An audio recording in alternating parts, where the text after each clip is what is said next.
বাড়িতে যতবারই মোচার কোফতা কারি বানায় সবাই মাছ মাংস ছেড়ে এই কোফতা কারি দিয়েই ভাত খেয়ে ফেলে।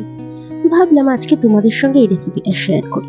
এই কোফতা কারিটা খালি ভাতের সঙ্গে নয়, রুটি পরোটার সঙ্গেও কিন্তু একদম জমে যাবে।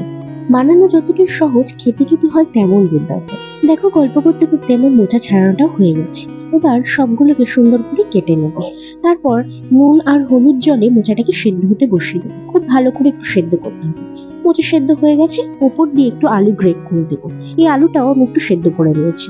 সঙ্গে দেবো স্বাদ মতো নুন, কিছু কুচো করা পেঁয়াজ, আদা রসুন বাটা, কাঁচা লঙ্কা পেস্ট, স্বাদ মতো চিনি। এগুলো সবকিছু একসঙ্গে ভালো করে মিশিয়ে নেবো।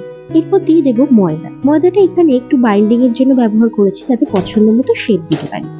এবার একটা কড়াইতে কিছুটা পরিমাণ সাদা তেল গরম করে গোল গোল আকারে শেপ দিয়ে ভেজে নেব।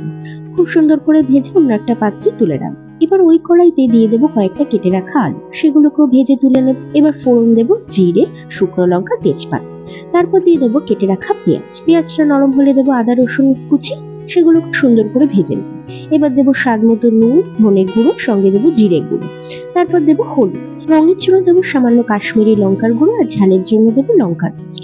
কিছুটা পরিমাণ জল দিয়ে এটাকে খুব ভালো করে কষাবো। এরই মাঝে আমি ভাজা আলুগুলোও দিয়ে দিয়েছি। দেখো, সুন্দর করে কষে গেছে। এবার দিয়ে দেবো পরিমাণ মতো জল। জলের পরিমাণটা কিন্তু একটু বেশি রাখবে, না হলে কোফতাগুলো জল শুষে একদম শুকনো হয়ে যাবে।